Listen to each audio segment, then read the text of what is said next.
Hey marketers, welcome back to another episode of Found in AI. If you've been listening for a while, you know I spend way too much time thinking about how AI engines decide which brands to cite and which to ignore. But today I want to talk about something that goes one step further than citation, because I know it's kind of hard to hear. Citation is not the finish line anymore. Hey, I am Cassie Clark, a fractional content strategist and an AI search optimization expert. Today we're talking about GEO metrics. We're going to revisit those. We're going to talk about how to measure generative engine optimization in 2026, and specifically a new metric I'm introducing in this episode that I think is going to matter a lot over the next 12 or so months. Let's get into it.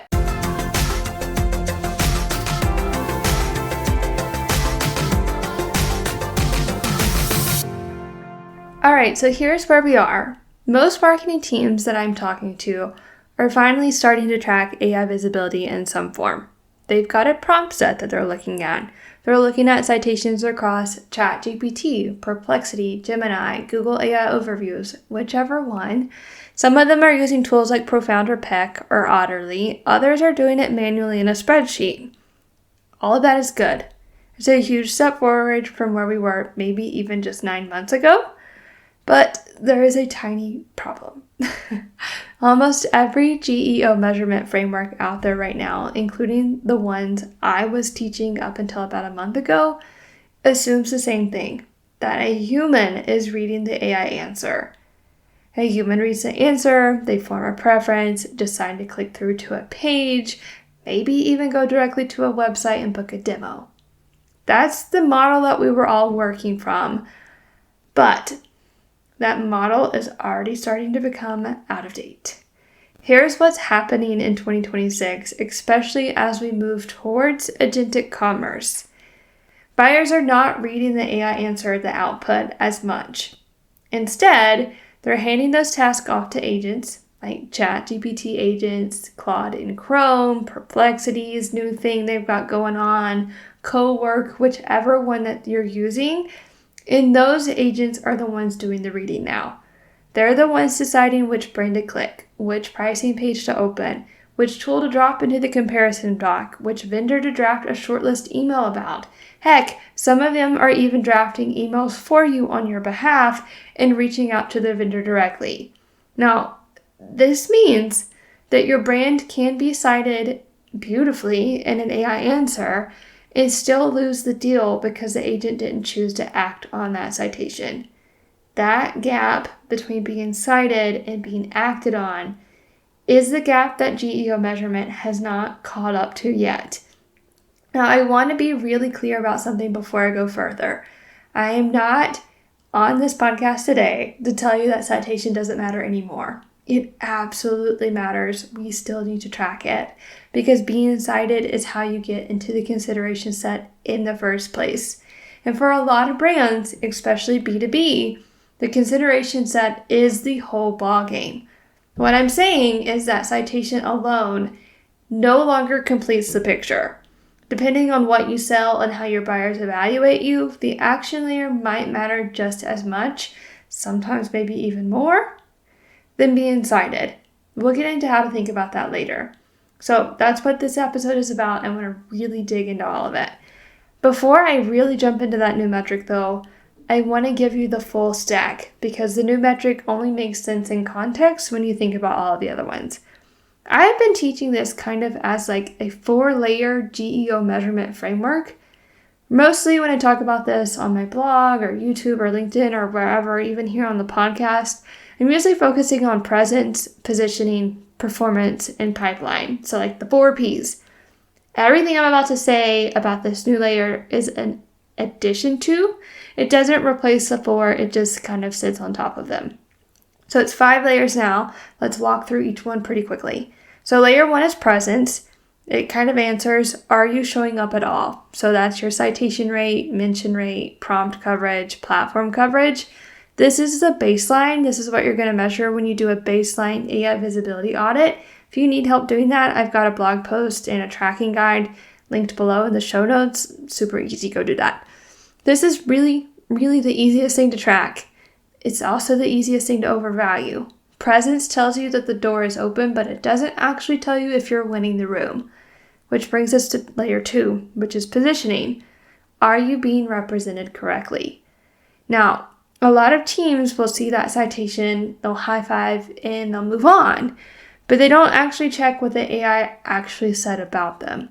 So, for example, if ChatGPT keeps calling your B2B SaaS platform as, something like a cheaper alternative to competitor X, well, congratulations, you've been cited, but that's also a positioning disaster. It's not really a win. So we're going to track those things like sentiment, use case accuracy, that's a big one, and the primary recommendation rate for positioning. Layer 3, we have performance. Are you winning the prompts that actually matter? This is where AI share of voice lives. So how do you stack up against your named competitors on your money prompts? Just for a little quick definition, money prompts are the ones that you really want to be tracking. They're the ones where those decisions get made. When you're looking at money prompts, the questions to ask are, who's getting the primary recommendation in the category? Who is being displaced? This is the layer that the executives or the C-suite intuitively understand because it really maps pretty easily to the old school competitive share of model that we all know and love. This one's pretty similar. Then we have layer 4, which is pipeline. Is this visibility actually influencing revenue? It's really the one that anybody really only cares about. This is absolutely the hardest layer to measure, but it's also the layer that gives you the budget. You're looking for AI-assisted referral traffic, branded search lift, traffic, like direct traffic lift, self-reported attribution on your demo forms. We're also looking at deals that touched AI visible pages. Now heads up, as of April 2026, not every LLM passes clean referral parameters. So you are building a multi-signal attribution model. We're not looking for a perfect number. As of now, there will not be a perfect number until all of the tooling catches up. Those are the 4 layers in my framework. They still really matter, but it's also missing. It's missing one. So the one that is missing is called Agentic Conversion Rate. I say that kind of slow because anytime I see conversion, I want to say conversation.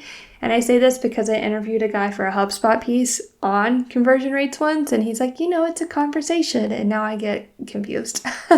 But this new 5th layer is Agentic Conversion Rate, or ACR for short. Here's the definition.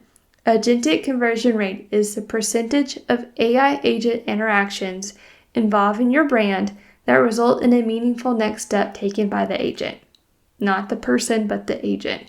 So that could be a click-through, a page fetch, a form fill, a shortlisting conclusion, comparison table placement, anything the agent does with your brand.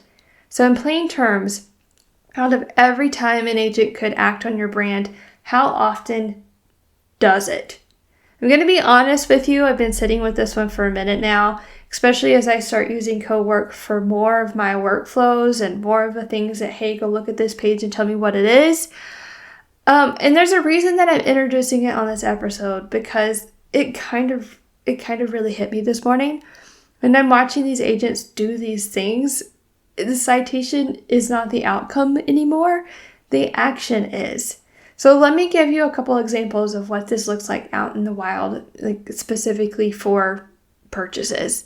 And a buyer might use Cowork and say, hey, research the top 5 project management tools for hybrid engineering teams and put them in a comparison doc. The agent reads the answer, it pulls the pricing pages, it populates a table. You might be cited for that exact query, but were you one of the 5 pages that the agent actually opened and then eventually put on the list? Did your pricing live somewhere that the agent can find it? Did the agent include you in that doc? Now, here's another one. A buyer uses Claude in Chrome and says, hey, compare these 3 vendors and draft a shortlist email to my team. So the agent reads the product pages, it reads the comparison pages, it reads the G2 reviews. It's not just reading your marketing, but it's choosing whether to put you on the shortlist. And then here's another one. Maybe a buyer opens ChatGPT's agent and says something like, book me a demo with the most relevant vendor for us. In this case, it is one agent, one click, one vendor. everyone else lost the deal before the human or the buying team ever really got involved. Now, I want to pause here because this is where people are going to start maybe overreacting just a smidgen. I think I also thought about it too much and I'm like, oh boy, they hear this and they think, oh, so the citation doesn't matter anymore. I need to go all in on action. That's not exactly what I'm saying here. Citation and action answer two completely different questions. Citation tells you, am I in the consideration set? Action tells you, when an agent actually moves, did it pick me? Both of these matter, but how much each one matters depends entirely on what you sell and how buyers evaluate you. If you're a B2B SaaS company with a 6-month sales cycle and a human-led evaluation process, citation is still going to carry most of that weight. The agent isn't closing the deal on behalf of the buyer, but the agent might be shaping the shortlist that the buyer actually evaluates. Getting cited is how you stay on that shortlist. If you're an e-commerce brand selling a $40 product, though, and agents can complete the purchase, well, that's different because action is probably carrying most of the weight now. But on the flip side, citation without action is still a lost sale. So if you're somewhere in the middle, say you're a consultant selling a high-ticket service or a mid-market SaaS tool, a product that buyers evaluate across a few sessions, I don't know, something like that, both of these things matter. Citation will get you considered. Action determines whether you're one of the finalists. So when I say ACR is the fifth layer, I do not mean it replaces the other four. I mean that the framework is kind of incomplete without it, and how you weight each layer depends on your business. That weighting is the actual strategic decision that you and your team need to sit down and think about. Okay, so back to it.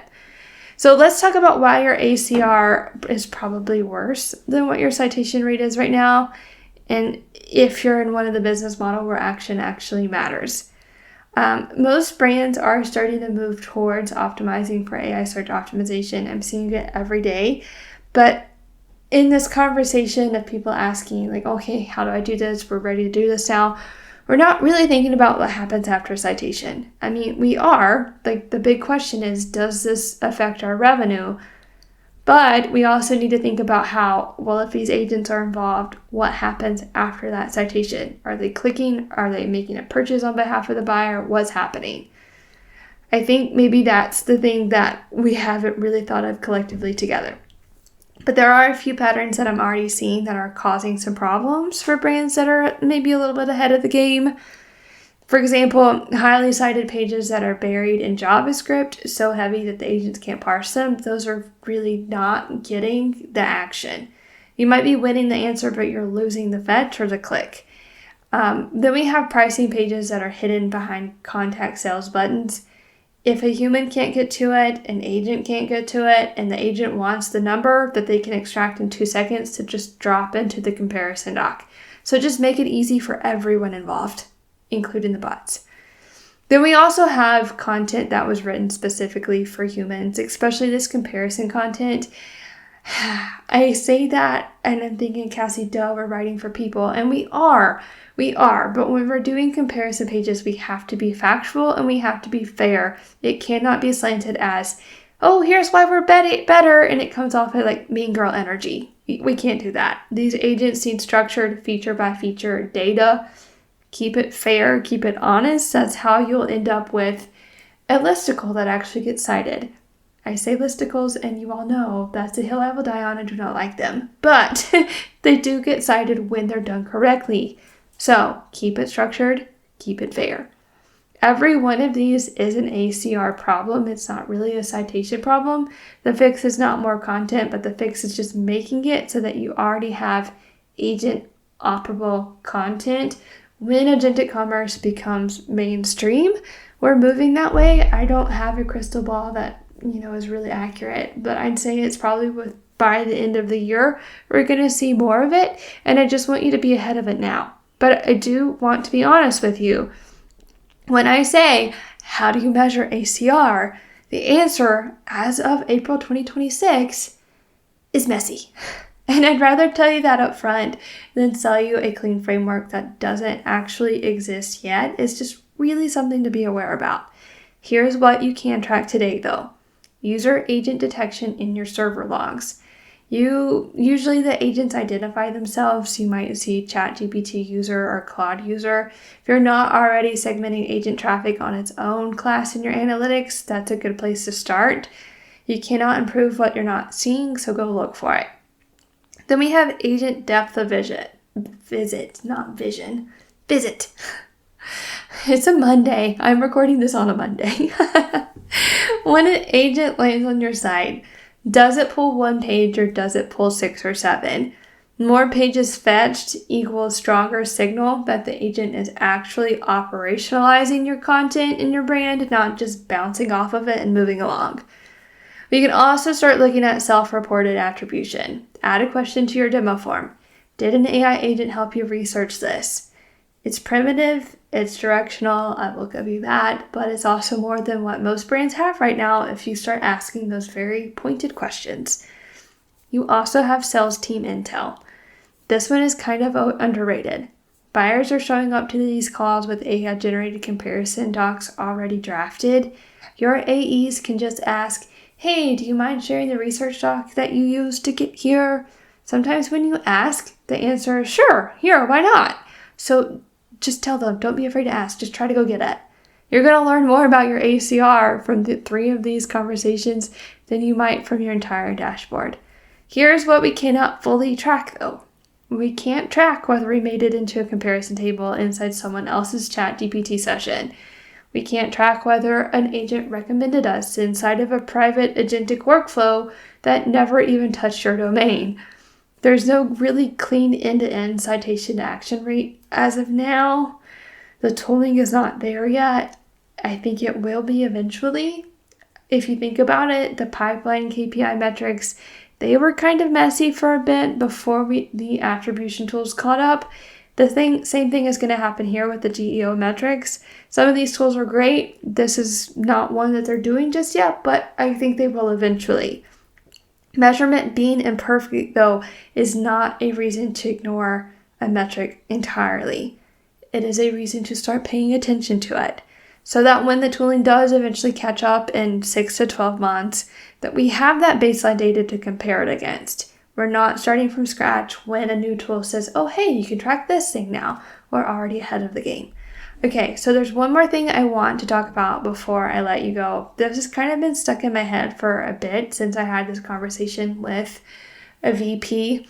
Said something to me on a call recently, and I kind of need to share it. She's like, so these tools will give you the numbers, but there's no recommendation on how to fix it. She's right.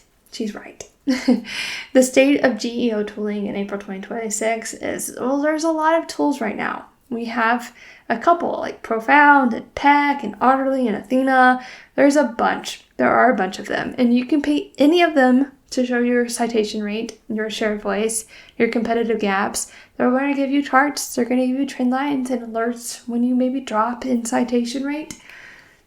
Could do this all yourself. I'm not against that. But what they're not going to tell you is why your number dropped, what to do about it, or which fix to prioritize first. That part is the actual job. That's where the strategy lives. The number on the dashboard is the symptom. The interpretation of those numbers is the actual work. And doing the work will get you into these AI answers. I mean, we've talked about that on the podcast and LinkedIn, everywhere that we're talking about it. And this is also the reason that I built the FSA framework in the first place, because every metric on the stack that I just walked you through has an FSA purpose underneath it. For example, if your citation rate is low, that's usually a freshness or structure problem.